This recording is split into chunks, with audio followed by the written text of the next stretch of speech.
హిజ్కియా జీవించినట్లే మనం చూస్తున్నాం. అది దేవుని యొక్క నీతి అనుసరించి దేవుడు తప్ప ఈ ప్రపంచం మరి ఎవరు లేరని హిజ్కియా ఖచ్చితంగా గుర్తించి ఆ సర్వశక్తిమంతుడిని దేవుణ్ణి హిజ్కియా మరి యథార్థముగా దేవుని ఆరాధించి మహిమపరిచినట్లు చూస్తున్నాం. రాజులు 2వ గ్రంథము 18వ అధ్యాయము 4వ వచనం మనం చదువుకుందాం.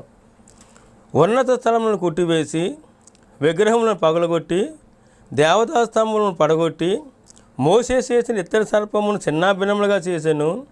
దానికి ఇశ్రాయేలీయులు నెహుష్టాన్ అను పేరు పెట్టి దానికి ధూపం వేస్తూ వచ్చుచుండేది.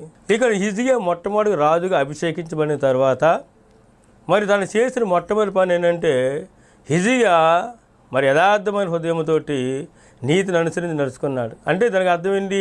సర్వసృష్టికైతే దేవుని మాత్రమే ఆరాధించి ఆయనతో కలిసి జీవిస్తున్నాడు. ఉన్నత స్థలములను కొట్టివేశాడు, విగ్రహములన్నింటినీ పగలగొట్టాడు,